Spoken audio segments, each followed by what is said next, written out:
মিরপুর কেঁপেছে, তার থেকে বেশি আমার কাছে মনে হয় যে রিক্টার স্কেলে ভূকম্পন হয়েছে অস্ট্রেলিয়ায়। তাসমান পাড়ের অস্ট্রেলিয়া কিংবা মিরপুরে যেই অস্ট্রেলিয়া ব্যাট করছিল, শরীফুল যেভাবে একটার পর একটা উইকেট নিচ্ছিল, 6 উইকেট অস্ট্রেলিয়ার বিপক্ষে। বাংলাদেশের পেস বোলারদের মধ্যে বেস্ট বোলিং ফিগার না, 26-এ 6 রয়েছে, কিন্তু প্রতিপক্ষ বিবেচনায়, ম্যাচ বিবেচনায় এবং শেষ পর্যন্ত বাংলাদেশ যেই ম্যাচটা হেরে বসতে যাচ্ছিল, সেই ম্যাচ বাংলাদেশ জয়ের পথে ছিল, দলকে ঘুরিয়েছে শরীফুল ইসলাম একলা হাতে। সেই বিবেচনায় বাংলাদেশের বেস্ট বোলিং আমার কাছে মনে হয় আজকে শরীফুলের এই 6টা উইকেট। ম্যাচটা একটা সময় মনে হচ্ছিল যে আসলে বাংলাদেশ ভার্সেস কনলি, অস্ট্রেলিয়া না, একলাই 149। বাংলাদেশ যখনই প্রেসার ক্রিয়েট করার চেষ্টা করেছে, অপর প্রান্ত সবসময় স্টেবল থেকেছে, কারণ ওখানটায় কনলি ছিলেন। পুরো ম্যাচের চিত্রনাট্য আর মোড় ঘোরা শুরু করলো শরীফুল যখন তার লাস্ট পেলে বল করতে এলেন। 46তম ওভার, 48তম ওভার এবং 49তম ওভার। 46, 48, 49 এই 3 ওভারে বাংলাদেশ অস্ট্রেলিয়ার 4 উইকেটের পতন ঘটালো, এবং যার 3টা শরীফুল ইসলামের।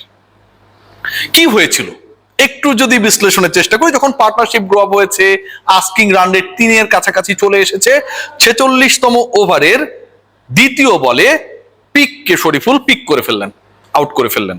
তখন পর্যন্ত মনে হচ্ছিল যে another wicket Bangladesh has got, পরাজয়ের যে ব্যবধান সেটা হয়তো কমতে যাচ্ছে।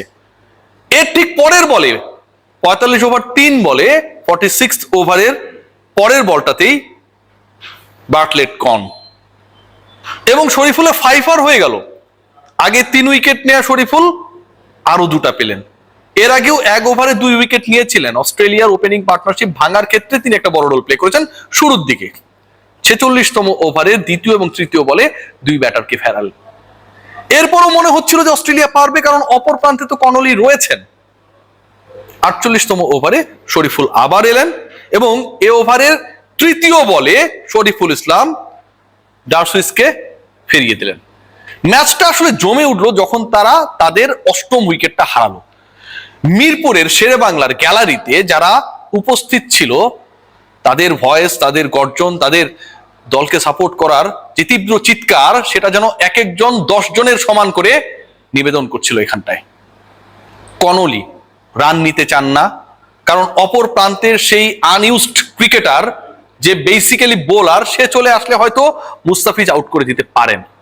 49তম ওভারে চাইনিজ কাট হয়ে সেই কনলি আউট হয়ে গেলেন। বাংলাদেশের জয়ের জন্য দরকার আর মাত্র একটা উইকেট, অস্ট্রেলিয়ার 4 রান। বোলিং এ রয়েছেন মুস্তাফিজ। বাংলাদেশ মুস্তাফিজ এমন ভাবে বল করলেন, ব্যাটার পিট হলেন, রিভিউ নিলেন, সবাই উৎফুল্ল ছিল যে হয়তো ব্যাট এবং বলের সংযোগ হয়েছে, বাংলাদেশ হয়তো 3 রানে ম্যাচটা জিততে যাচ্ছে। হলো না। লাস্ট ওভারে তাসকিন এলেন, সম্ভাবনা জাগালেন, শেষ পর্যন্ত 4 মেরে ম্যাচ জিতিয়ে দিল অস্ট্রেলিয়া। 1 উইকেটের এই যে পরাজয়, আমার কাছে মনে হয় এই পরাজয় ছাপিয়ে আজকের ম্যাচে সত্যিকার অর্থে একটু নিজেকে জিজ্ঞেস করে দেখুন, জয়ী দলটা বাংলাদেশ। এরকম প্রেসার সিচুয়েশন অস্ট্রেলিয়াকে যেভাবে ফেলেছে বাংলাদেশ, এই প্রেসার সিচুয়েশনে বাংলাদেশের বোলিং ডিপার্টমেন্ট যেভাবে অস্ট্রেলিয়ার উপরে প্রেসার ক্রিয়েট করেছে আজকের দিনটায়, শরীফুল যেভাবে তার 2 ওভারে শেষে 3 উইকেট নিয়ে নিলেন, মোস্তা যেভাবে 149 করা সেট ব্যাটারকে পেরালেন, যেই ম্যাচটা বাংলাদেশ 5 উইকেট বা 4 উইকেটে হারছিল, সেটা লাস্ট ওভারে গিয়ে বাংলাদেশ জিততেও পারত। এই যে একটা মোমেন্টাম ক্রিয়েট হয়েছে, এটাই তো অর্জন। এই সিরিজে অস্ট্রেলিয়ার বিপক্ষে সিরিজ জয় বিশাল অর্জন, বাংলাদেশের ওয়ানডে ইতিহাসের সেরা সাফল্য, no doubt about that. But last ম্যাচে বাংলাদেশের 1 উইকেটের পরাজয়টাও যেভাবে বাংলাদেশ ফাইট ব্যাক করেছে, এটাও কম বড় অর্জন না। আজকের এই ম্যাচে বাংলাদেশ হেরেছে কোথায় সেই আলোচনা করতে গেলে টুকটাক যে পয়েন্টগুলো আসে, 1 নাম্বার পয়েন্ট যেটা, বাংলাদেশের ground fielding was just disaster.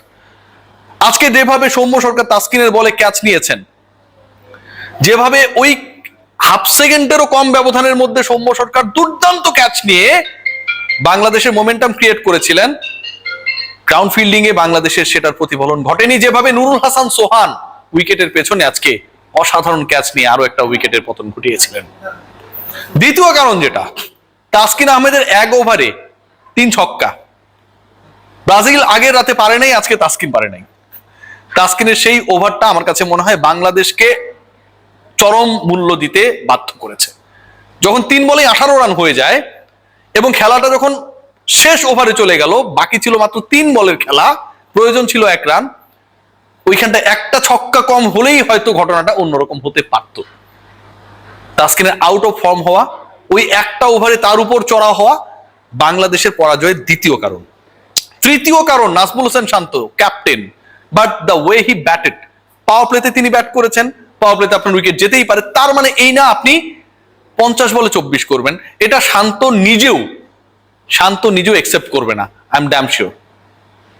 সবার সব দিন একই রকম যাবে না, আজকে শান্তর ব্যাট ডে ছিল এবং বিলো 50 স্ট্রাইক রেটে আজকের মতো এই গুরুত্বপূর্ণ ম্যাচে ব্যাটিং করাটা আমার কাছে মনে হয় বাংলাদেশের পরাজয়ের অন্যতম একটা গুরুত্বপূর্ণ কারণটা হচ্ছে ঘটনাটা অন্যরকম হতে পারতো। 10টা রান তিনি বেশি করলে তো আজকে অস্ট্রেলিয়া আরো ঝাঁপে পড়তো, বাংলাদেশের 10 রান বেশি হতো, সেটা হয় নাই। শাক মাহাদি শেষের দিকে এসে 9 বল খেলেছেন, করেছেন 3 রান। মেহেদী হাসান মিরাজ এটা করলে তারে পাথর নিক্ষেপ করা হইতো যদি সুযোগ পাইতো বাঙালি। সেদিন যখন মাঠে বমি করছিলেন, এক গ্যালারির এক প্রান্ত থেকে ভুয়া ভুয়া বলা হচ্ছিল, মিরাজ এতটাই আসলে ট্রমাটাইজড অথবা অসুস্থ যে আজকের ম্যাচটা তিনি ক্যাপ্টেন খেলতে পারেন নাই। কিন্তু মেহেদী হাসান মিরাজ তার সুযোগ আরেকজনকে দিবেন এবং তার মতো করেই বল করেন, অফ স্পিন করেন, তাকে দিবেন, এটার কোনো কারণ নেই, খেলার অবস্থায় ছিলেন না। বাট শাক মাহাদি আজকে যেটা করছেন এটা ভাই দৃষ্টিকটু। এটা কোনোভাবেই ইন্টারন্যাশনাল ক্রিকেটে আপনি ওই 7 নম্বরে ব্যাট করতে এসে 9 বল খেলবেন, 9 বল খেলার পরে 3 রান করবেন, ইটস আ ক্রাইম। এবং এই ক্রাইমটা শাক মেহেদী করেছে, এটা চতুর্থ কারণ। এর বাইরে বাংলাদেশ যা করেছে, যেভাবে করেছে, সেটা পুরোটাই অর্জনের গল্প। মোসাদ্দেক হোসেন সৈকত তার ক্যারিয়ারে আগের 10 বছরে করেছিলেন 3টা 50, আর গত 2টা 50 পেয়েছেন 6 দিনের ব্যবধানে, 3 ইনিংসের ব্যবধানে। এবং এই 2 50 পেয়েছেন অস্ট্রেলিয়ার বিপক্ষে, অস্ট্রেলিয়াকে হারানোর সিরিজের বিপক্ষে। মোসাদ্দেক হোসেন সৈকত কামব্যাক সিরিজটাকে রাঙিয়েছেন ব্যাটে, বলে, ফিল্ডিং এর সব দিক থেকে। কি বলতে পারেন? কিছুই বলার নেই, জাস্ট অসাধারণ। তাওহিদ হৃদয় প্রত্যেক দিন রান করেছেন, আজও করেছেন। সৈকত এবং হৃদয়ের একটা দারুণ সিমিলারিটির জায়গা ছিল কোথায় জানেন? এই দুজন যখন খেলেছেন, কেউই আসলে ব্যক্তিগত অ্যাচিভমেন্টের জন্য খেলেন নাই। মোসাদ্দেক সৈকতের টেনশন থাকা দরকার ছিল যে আমি যদি 30-40 রান করি, টিকে থাকি, সেই চিন্তা না করে 100+ স্ট্রাইক রেটে শুরু থেকেই ব্যাট করেছেন। হৃদয় সেঞ্চুরি কথা চিন্তা করেন নাই, মারার চেষ্টা করেছেন, স্ট্রাইক রোটেট করেছেন, উইকেট নেওয়ার চেষ্টা করেছেন, 80+ রানে আউট হয়ে গেছেন, স্ট্রাইক রেট 90। সো এই যে জায়গাগুলো আমার কাছে মনে হয় বাংলাদেশের অ্যাচিভমেন্টের অনেক বড় জায়গা।